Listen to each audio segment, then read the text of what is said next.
And we have the current Mr. Olympia champion right here, Bill Heath. Hi, Bill. What's up? What's up? Get you all comfy. Yeah, I gotta get comfy here. I guess I'll sit in the champion's chair. All right, Bill, these are your people. Oh, yeah. Okay. So how you guys doing? Doing good. Doing all right? A little Yeah. tired? Some people hung over from last night? Yeah? No? Okay. First off, I just want to say thank you for sticking around and hearing guys like me and Jay talk.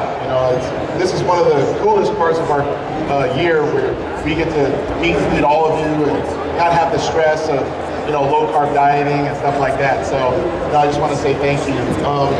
Really, what I wanted to discuss is kind of like what Jay was talking about, is how I got started, in bodybuilding and what I was able to do to, take those necessary steps, to get where I am today. I started bodybuilding shortly after April of 2002, where I was playing Division I basketball at the University of Denver. I was trying to find, a new hobby, a new sport, since I was already in pretty good shape. And, it just took a few guys from class that were actually currently competing that I thought, wow, like these guys are, able to get ripped up for the summertime, and I need to go hang out with them. So I started working out, and then October 8th, 2002 was the day that I said I'm never going to play basketball again, which was a huge dream of mine to play at the next level. But I took it as far as I could, and I said that day, I'm going to become a bodybuilder. And that day forward, I took some photos. No one's ever seen them. I've actually kept them hidden. But I waited until all the guys on the basketball team, we all lived in the same house, and I waited for all of them to leave. And I remember setting a timer, on it. And here I am doing like my JCPenney catalog poses, more like Vince physique stuff. No offense to anyone that does it, but I didn't know how to pose, so I was just trying to do these poses. And what I was trying to do is set like a certain foundation and say, okay, this is what you currently look like. And I was a 19 major in college, so I had a very good technical background. So what I ended up doing is taking all the photos and then printing them out. And then I started like taking a marker and started writing on, like I started shading in like certain areas where I wanted to improve. And then like for bigger shoulders, a bigger back, bigger legs. And I thought, wow, that actually, so basically like photoshopping myself and saying, this is what you should look like. And then eventually I started trying to, read up on different magazines. Jay Cutler actually was one of the first guys I read about, how to get a bigger upper chest and stuff like that. So I would try to apply that along with like books like the Encyclopedia of Bodybuilding by Arnold Schwarzenegger. And then after that, I was taking pictures every, 3 to 4 weeks. And then collectively, I ended up doing my show at NPC Northern Colorado in 2003. Won the whole thing. I won as a novice and the open overall, and then later on after that, I went undefeated as an amateur, winning the 2005 Mr. USA. During that process, I was definitely a fish out of water. I mean, I didn't really know a whole lot about the sport. And then I ended up being able to run into Jay Cutler, and he gave me, like you said, a good push.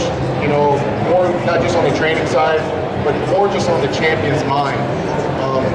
One of the biggest things that I realized is that a lot of people, you grow up and people say, practice makes perfect. And, I've realized throughout my life that that's untrue. A lot of people would say, well, yeah, it does. Practice always makes perfect. Well, what if you practice bad habits? Bad form, bad technique in the gym, bad dieting. There's a lot of fallacies out there. I'm sure Jay's talked about like different supplements and how you may read a label and not read it all the way through, and it has nothing to do with your specific goal. So I really had to become very diligent about what my goal really was and how I'm going to get there. So I wrote down probably every meal, every supplement I ever took, during that period of time until I became more comfortable understanding what I was doing. And, even to this day, like when I get ready for Mr. Olympia, I take pictures every week, and I also take, notes of all the meals that I've eaten, the time, and how I actually felt and looked at that certain time frame, and actually chart down my weight, so then that way I can actually figure out, okay, last year from 2011 or 2012, this is what I looked like 16 weeks out, 12 weeks out, 8 weeks out, and so on and so forth. But Another thing I wanted to talk about was just last year, you know, getting ready for the Mr. Olympia contest. You know, winning the first one was obviously a huge accomplishment for myself. You know, beating Jay, but it wasn't really about beating Jay. It was more about, you know, just winning the title. And you know, I was able to do that. And then throughout that next year, you know, my whole world just changed. And you know, I was able to travel more. You know, get to be the icon of the sport. And to obviously have someone like my best friend Jay actually say that I was the king was like, I would say, a gift and the curse, right? Because now, you know, the lights are on me. They're not just on him. And, you know, I had to make sure that I was always crossing all my T's, dotting all the I's, making sure I was being the best ambassador of the sport. Because the last thing I wanted to do was take what Jay's done for the sport and for me and just throw it all away. So, you know, I traveled roughly a little bit over 220,000 miles last year, in about 15 different countries. You know, meeting people like yourself, answering a lot of questions, and really just learning, you know, not just how to train, but how to train on the road. And, you know, a lot of people in here, you know, I don't see too many people in here actually having food with them. So that's one thing that, you know, I always encourage it. Like when we're trying to, you know, bodybuild and stuff, you always have to plan ahead. Like for me, you know, I'd get on a plane, I'd bring meals with me. I'd make sure that all my meals were prepared, you know, when I get off the plane. I'd always make sure that I had time to train, you know, no matter what time zone I was in. And, you know, over time, you know, I just started getting more fluent to how to diet on the road, to how to train, to how to make sure that I'm doing those little things, because while I'm traveling around, there's plenty of other people that were actually, you know, at home, you know, getting ready for the show. There's guys that, you know, are currently, you know, at home right now. There's only like, I think maybe 3 or 4 guys that have participated at the Mr. Olympia here that, you know, have a chance. And then, you know, I don't see Ty Green here. I know that he's going to be at home. He's probably training right now. So I always have to make sure that, you know, I'm putting my best foot forward, and to, you know, realize that everyone's gunning for me. You know, like I said, last year was just, you know, an amazing time, but at the same time, it was very lonely because Jay wasn't there. And, you know, I learned a lot about myself. I learned a lot that, you know, bodybuilding is one of those sports that you are by yourself. You know, I have no training partner. I haven't had a training partner since 2006.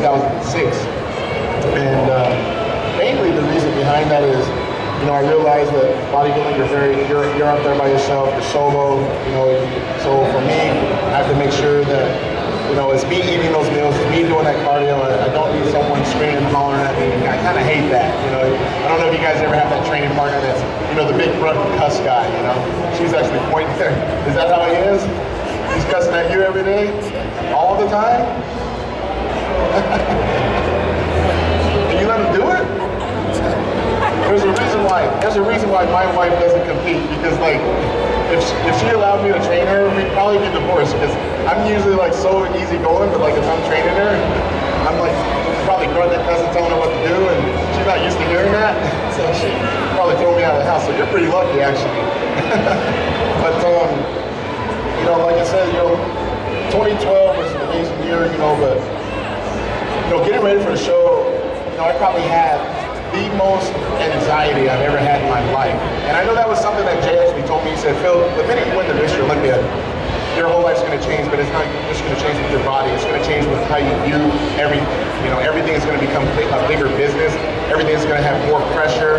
And, you know, the pressure did hit. You know, every day I was just shaking my head, you know, like, oh, I got to be better than last year. I got to be better than last year. And I think one thing that we all have to realize is that we have to learn how to do the little things. So, writing down all your meals, you know, check them off, make sure that you actually did hit those goals.